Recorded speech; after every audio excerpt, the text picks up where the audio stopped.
കൂട്ടുകാർക്കും നല്ലൊരു ദിവസം ആശംസിച്ചുകൊണ്ട് നമുക്ക് നേരെ സേതുവിന്റെ പല്ലവിയുടെ ഇന്നത്തെ നല്ലൊരു വിശേഷം കേട്ടാലോ. ആദ്യമായി കാണുന്നവരാണെങ്കിൽ ചാനൽ ഇഷ്ടപ്പെട്ട ഒന്ന് സബ്സ്ക്രൈബ് ചെയ്യാൻ മറക്കരുത്. വീഡിയോ ഇഷ്ടപ്പെടുവാണെങ്കിൽ ലൈക്ക് ചെയ്യാനും മറക്കരുത് കേട്ടോ. അങ്ങനെ ഇന്നത്തെ വിശേഷത്തില് അച്ഛന്റെ കല്യാണത്തിന് മുന്നോടിയായിട്ടുള്ള ആഘോഷങ്ങളൊക്കെ നടക്കുവാണ്. അങ്ങനെ ആഘോഷങ്ങൾക്കിടയിൽ പാട്ടും ഡാൻസും ഒക്കെ ഒന്നും അച്ചുവും ഋതിക സ്വാതി എല്ലാരും കൂടെ ഭയങ്കര ഡാൻസുകളി പരിപാടിയൊക്കെ ആയിട്ട് കുറെ സമയം അങ്ങനെ അങ്ങോട്ട് പോയി. അങ്ങനെ ഡാൻസൊക്കെ അവസാനിച്ചതിന് ശേഷം പൂർണിമ അങ്ങോട്ട് വരുമ്പോഴത്തേനും അങ്ങോട്ടേക്ക് ശ്രീദേവി വരുവാണ്. അല്ല കൊള്ളാലോ, ഈ പൂർണിമയുടെ സാരി ഇത് എവിടുന്ന് വാങ്ങിയതാന്ന് ചോദിക്കുകയാണ്. ഇത് കേട്ടതും പൂർണിമ പറഞ്ഞു, അത് പിന്നെ പറയേണ്ടതുണ്ടോ, പൂർണിമ ടെക്സ്റ്റൈൽസ് നിന്ന് വാങ്ങിയതാന്ന് പറയണം. പത്മ പറഞ്ഞു, ചേച്ചിയുടെ എല്ലാ സാരികളും പൂർണിമ ടെക്സ്റ്റൈൽസ് നിന്ന് വാങ്ങിയതാന്ന് പറയാം. കൊള്ളാം, നല്ല സൂപ്പർ ആയിട്ടുണ്ട്. ഇപ്പൊ കണ്ടാലും പറയത്തില്ല 3 പ്രസവിച്ച നല്ല ബോഡി ഷേപ്പും കാര്യങ്ങളൊക്കെ എന്നൊക്കെ പറയണം. ഇത് കേട്ടതും പത്മ പറഞ്ഞു, അത് പിന്നെ ചേച്ചി നന്നായിട്ട് ഫുഡൊക്കെ കൺട്രോൾ ചെയ്യുന്ന ആളാ, ഡയറ്റ് നോക്കുന്ന ആളാന്നൊക്കെ പറയണം. പക്ഷെ എനിക്ക് ഒരു കാര്യമുണ്ട്, ഈ സാരിയൊക്കെ കൊള്ളാം, പക്ഷെ ഞങ്ങളാണെങ്കിൽ അവിടെ സാരി എടുക്കാൻ വേണ്ടി കേട്ടിട്ടുണ്ടായിരുന്നു, കുറെ ഡ്രസ്സുകളും കാര്യങ്ങളൊക്കെ എടുക്കാൻ വേണ്ടി കേട്ടിട്ടുണ്ടായിരുന്നു. പക്ഷെ അവിടെ നല്ലതൊന്നും ഇല്ലായിരുന്നു പറയണം ഈ പൂർണിമ ടെക്സ്റ്റൈൽസിൽ. ഇത് കേട്ടതും ആകെപ്പാടൊരു ബുദ്ധിമുട്ടായി പോയി പൂർണിമയ്ക്ക്. കാരണം പരസ്യമായിട്ടാണ് ഇങ്ങനെ പറഞ്ഞുകൊണ്ടിരിക്കുന്ന ആൾക്കാരൊക്കെ ഉണ്ട് താനും അത്യാവശ്യം. അപ്പോഴേക്കും ഋതു സ്വാതികയുടെ മുഖത്തേക്ക് നോക്കുകയാണ്. ഋതുവിന് കർണത്തടിയേറ്റ പോലെ തോന്നി. കാരണം ഋതയ്ക്കാണല്ലോ ടെക്സ്റ്റൈൽ ഷോപ്പിന്റെ കാര്യങ്ങളൊക്കെ നോക്കുന്നേ. പിന്നീട് പറഞ്ഞു, സാരിയൊക്കെ കൊള്ളാം, പക്ഷേങ്കില് ഭർത്താവ് മരിച്ചുപോയ സ്ത്രീയെ ഇത്രമാത്രം ഇങ്ങനെ ആഭരണങ്ങളൊക്കെ അണിഞ്ഞ് ഇത്രമാത്രം സെറ്റപ്പോടുകൂടി നിൽക്കുമെന്ന് ചോദിക്കുകയാണ്. ആ സമയം പല്ലവി തന്റെ ഫ്രണ്ട്സിനോട് സംസാരിച്ചുകൊണ്ടിരിക്കുകയാണ്. അപ്പോഴാണ് ഈ സംസാരം കേട്ടത്. അല്ല, ഞങ്ങളുടെ നോർത്ത് ഇന്ത്യയിലെങ്കിലും ഇങ്ങനെയൊന്നും ഇല്ല. കാരണം ഭർത്താവ് മരിച്ചിട്ടുണ്ടെങ്കിൽ ഭാര്യ ഇങ്ങനെ മംഗളകർമ്മം നടക്കുന്ന സമയത്ത് അങ്ങോട്ട് പുറത്തേക്ക് പോലും വരത്തില്ലെന്ന് പറയണം. അത് കേട്ടതും വല്ലാത്തൊരു വിഷമം പൂർണിമയുടെ മുഖത്തുണ്ടായി. ഇതെല്ലാം കേട്ട് ഋതുവും സാധ്യവും ഒന്നും മിണ്ടാതിരിക്കണം. അവരൊരക്ഷരം പോലും മിണ്ടിയില്ല. പക്ഷെ ഇത് കേട്ടിട്ട് പല്ലവിക്ക് വെറുതെ ഇരിക്കാൻ പറ്റിയില്ല.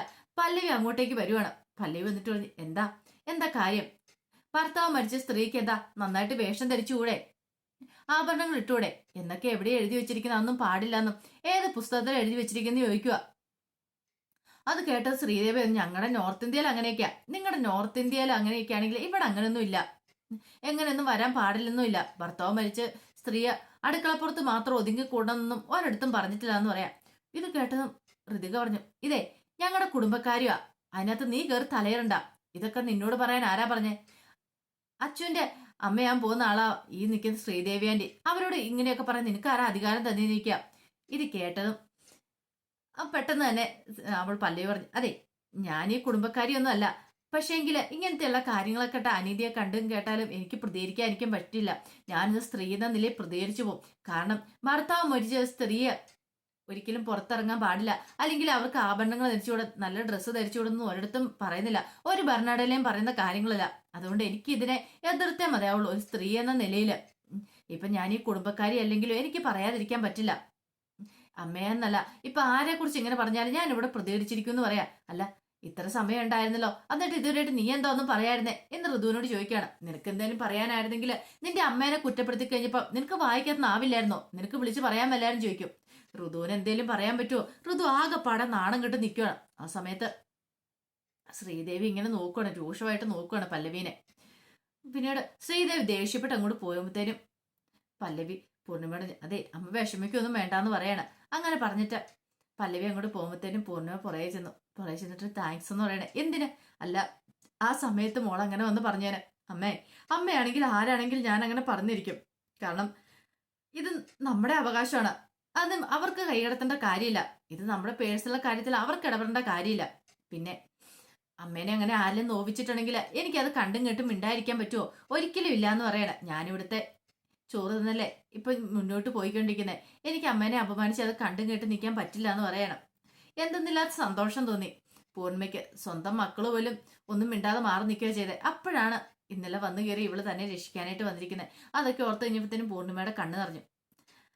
പിന്നീട് അങ്ങനെ അടുത്ത അനൗൺസ്മെന്റ് വരുവാണ്. ഇനി നമ്മൾ കാണാനായിട്ട് പോകുന്നേ, നാളെ വിവാഹിതരാകാൻ പോകുന്നേ നിഖിലിന്റെ അവന്തികയുടെ മനസ്സറിയുന്ന ഒരു പരിപാടിയാണ്, ഒരു ഗെയിമാന്ന് പറയണം. അപ്പൊ ഒരു ഗെയിം അവർക്ക് വേണ്ടിയിട്ട് ഒരുക്കി നിഖിലിനും അച്ചുവിനും വേണ്ടിയിട്ട്. ഭർത്താവിന്റെ ഇഷ്ടം ഭാര്യയും ഭാര്യയുടെ ഇഷ്ടം ഭർത്താവും എന്താന്ന് തിരിച്ചറിയണം. അപ്പൊ അവർ തമ്മിൽ എത്രമാത്രം മനപ്പൊരുത്തമുണ്ട് എന്നറിയാൻ വേണ്ടിയിട്ടുള്ളൊരു കാര്യമായിരുന്നു. അപ്പം ഭർത്താവിന് ഇഷ്ടമുള്ള കാര്യങ്ങൾ എന്തൊക്കെയാന്ന് അച്ഛനോട് ചോദിക്കും. അതുപോലെ തന്നെ അച്ഛന് ഇഷ്ടമുള്ള കാര്യങ്ങൾ എന്താന്നൊക്കെയാന്ന് നിഖിലിനോടും ചോദിക്കും. അപ്പൊ അതിന്റെ ഒരു ഗെയിമായിരുന്നു. അങ്ങനെ ഗെയിം സ്റ്റാർട്ട് ചെയ്യാൻ പോയപ്പോൾ രണ്ടുപേർക്കും ഒരേ പേപ്പർ കൊടുത്തു. പിന്നീട് ആ പെൺകുട്ടി പറഞ്ഞു, അതെ നിഖിലിന് ഇഷ്ടമുള്ള കാര്യങ്ങളൊക്കെ നിഖിൽ അവന്തിക എഴുതണം, അവന്തിക്ക് ഇഷ്ടമുള്ള കാര്യങ്ങൾ നിഖിലും എഴുതണമെന്ന് പറയണം. അങ്ങനെ ഇഷ്ടപ്പെട്ട കളർ ഏതാ, ഇഷ്ടപ്പെട്ട ഫുഡ് ഏതാ, നടീനടന്മാർ ഏതാ, അങ്ങനെ ചോദിക്കുകയാണ്. അപ്പൊ രണ്ടുപേരും കൂടെ മറ്റോടെ ഇഷ്ടാനിഷ്ടങ്ങൾ പേപ്പറിൽ എഴുതുവാണ്. അതിനുശേഷം പേപ്പർ വാങ്ങിയിട്ട് ആ പെൺകുട്ടി അവതാരക എന്ത് ചെയ്തു, അത് വായിക്കുകയാണ്. നിഖിലിന് ഇഷ്ടപ്പെട്ട കളറും അതുപോലെ തന്നെ നിഖിലിന് ഇഷ്ടപ്പെട്ട ഫുഡും ഒക്കെ ചോദിക്കുകയാണ്. ഈ സമയം നിഖിലിന് ഇഷ്ടപ്പെട്ട കളർ ചോദിച്ചു കഴിഞ്ഞപ്പോഴത്തേനും അവന്തിക്ക് എഴുതിയ റെഡ് ആയിരുന്നു, പക്ഷെ അത് തെറ്റിപ്പോയായിരുന്നു. അതുപോലെ അവന്തിക്ക് ഇഷ്ടപ്പെട്ട കളർ ചോദിച്ചു കഴിഞ്ഞപ്പോഴത്തേനും അവന്തിക്ക് ഇഷ്ടപ്പെട്ട റെഡാന്ന് ഓർത്തുകൊണ്ട് റെഡ് എഴുതി, പക്ഷെ അവന്തിക്ക് ഇഷ്ടപ്പെട്ട കളർ അതായിരുന്നില്ല. അങ്ങനെ ഫുഡൊക്കെ ചോദിച്ചു കഴിഞ്ഞപ്പോഴത്തേനും കഞ്ഞിയും പയറുമായിരുന്നു അവന്തിക്ക് ഇഷ്ടം, പക്ഷേ എങ്കിലോ കുഴിമന്തി എന്നായിരുന്നു നിഖിൽ എഴുതിയിരുന്നേ. അതുപോലെ നിഖിലിന് ഇഷ്ടപ്പെട്ട ഫുഡ് എഴുതി കഴിഞ്ഞപ്പോഴത്തേനും നിഖിലിന് കപ്പയും മീൻകറിയായിരുന്നു, ബിരിയാണി എന്നാണ് അവന്തിക്ക് എഴുതിയത്. അങ്ങനെ മൊത്തത്തിൽ ആകെപ്പാടെ തെറ്റിപ്പോയി. അതിനുശേഷം നടീനടന്മാരുടെ പേര് ചോദിച്ചപ്പോഴാണെങ്കിലും മോഹൻലാലിനെ ആയിരുന്നു അവന്തിക്ക് ഇഷ്ടം, പക്ഷേ എങ്കിലും നിഖിലിന് ഇഷ്ടം ഷാരൂഖ് ഖാനെ ആയിരുന്നു. ഷാരൂഖ് ഖാന് അങ്ങനെ പറഞ്ഞു.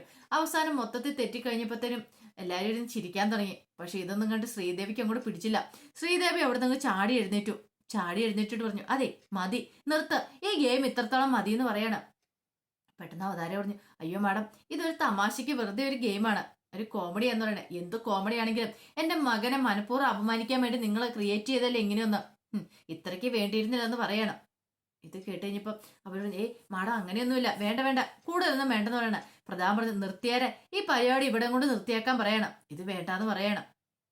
കാരണം നിഖിലും അവന്തികയും തമ്മിൽ മാനസികമായിട്ട് യാതൊരു പൊരുത്തമില്ലെന്ന് അവിടെയുള്ള എല്ലാവർക്കും മനസ്സിലായി. കാരണം അവര് തമ്മിൽ തുറന്ന് സംസാരിച്ചിട്ടുണ്ടെങ്കിൽ ഇങ്ങനെയൊന്നും സംഭവിക്കില്ലായിരുന്നല്ലോ.